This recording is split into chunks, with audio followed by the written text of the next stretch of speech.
ঠান্ডা নিয়ে চলে এসেছে চাল কুমড়োর তরকারি। ফার্স্টে তেলটা গরম করতে দেবে কড়াইয়ে, তারপরে টমেটো আদার পেস্ট দিয়ে দেবে। আমি প্রথম থেকে ভিডিওটা করতে পারিনি, তার জন্য সরি। এই দেখো এখানে আদা টমেটোর পেস্টটা জাস্ট তেলের উপরে দিয়ে দিয়েছি, এইটুকুই। এবার এখান থেকে ভিডিওটা আমি শুরু করছি, ঠিক আছে?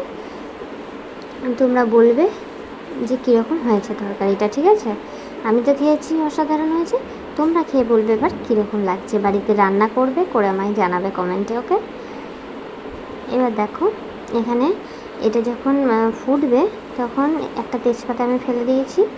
এটা প্রথমে তোমরা চাইলে তেলেও দিয়ে দিতে পারো প্রথমেই। আজ আমার রান্নার অনেকগুলো ভুলভ্রান্তি হয়ে গেছে, কারণ আমার একটু তাড়া ছিল, তার জন্য এরকম হয়ে গেছে। এটাকে একটু নুন দিয়ে দিলাম, লঙ্কা গুঁড়ো, হলুদ এর মধ্যেই দিয়ে দেবে ফার্স্টে, ঠিক আছে?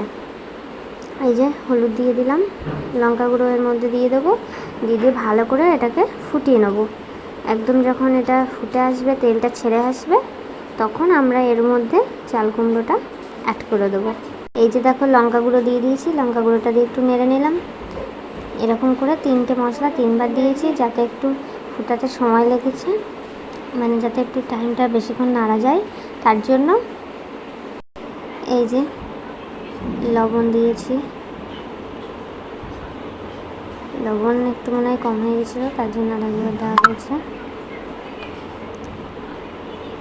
ভালো করে দিয়ে নিয়ে এটাকে নেড়ে নিয়ে তারপরে আমরা এবার একটু ভালো করে যখন ফুটে আসবে, এটা এই দেখো গায়ে কেমন লেগে লেগে যাচ্ছে কড়াইটার, এরকম একটু লেগে লেগে এলে তারপরে আমরা ওই চাল কুমড়োটা দিতে পারবো। একটু জল দিয়ে দিলাম। এবার জল দিয়ে নিয়ে এটাকে একটু ফুটিয়ে নিয়েছে, দিয়ে এবার দেখো তার মধ্যে এটাকে দিয়ে দিল। আমি ভিডিওটা করছিলাম, বলে দিচ্ছিলাম, মা রান্নাটা করছিল। এবার দেখো তোমরা, এই যে মায়ের কাছ থেকে আমার শেখা, যদিও সবাই মা ঠাকুমার কাছ থেকে রান্নাটা শেখা, আমিও তাই শিখেছি। এই যে একটা কাঁচা লঙ্কা দিয়ে দিয়েছি, তখন আছে মা রান্নাটা করছিল, আর কাছ থেকে ভিডিওটা করছিলাম। চাল কুমড়োর রেসিপি, যেটা আমার খুব ফেভারিট। এর মধ্যে একটু নারকেল কোড়া দিলে যে লাগে না, অসাধারণ। তোমরা রান্নাটা এই যে এইভাবে কিছুক্ষণ নেড়ে নেবে, ঠিক আছে? এটাকে নেড়ে নিয়ে একটা চাপা দিয়ে দেবে। চাপাটা খোলার পর আমি তোমাদেরকে ভিডিওটা দেখাচ্ছি। এরকম অবস্থায় আছে এখন। এটাকে ভালো করে আরও কিছুক্ষণ রান্না করে নেওয়ার পরে, মানে এরকম উল্টে পাল্টে রান্না করে নেওয়ার পর যখন এসছে, এই যে দেখায়, এই যে এরকম করে করে একটু দিচ্ছে, যাতে মানে একটু মাখা মাখা গাঢ় গাঢ় হয় জিনিসটা, খেতে ভালো। আমার মতো কে কে পছন্দ করো এই চাল কুমড়োর তরকারি, কমেন্টে জানাবে। এর উপর থেকে একটু নারকেল কোড়া ছিটিয়ে যদি দেওয়া হয় না, অসাধারণ খেতে লাগে। বাড়িতে অবশ্যই একবার বানিয়ে দেখবে, নিজেরা না পারলে মাদেরকে বলবে, সত্যিই খুব সুন্দর লাগে।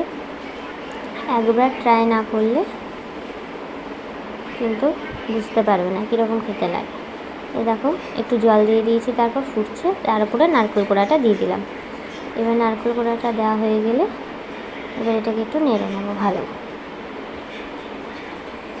নারকেল কোড়াটা দিলে কি হয়, স্বাদটা বেড়ে যায়, আর একদম খেতে না অসাধারণ লাগে সত্যি, মানে স্বাদটাই অন্যরকম, একটা সেন্টেই ভাতটা খাওয়া যায়। একটু হালকা জল ছিল, নারকেল কোড়ার বাটিতে জল দিয়ে একটু দিয়ে দিলাম। এই জায়গায় ভালো করে একটু নেড়ে নেবো, নেড়ে নিয়ে এটাকে কিছুক্ষণ ফুটিয়ে নেবো, এই যাতে জলটা যেটুকু আছে মানে জলটা কমে যায়, তারপরে এইভাবে নামিয়ে নেবো। দেখো।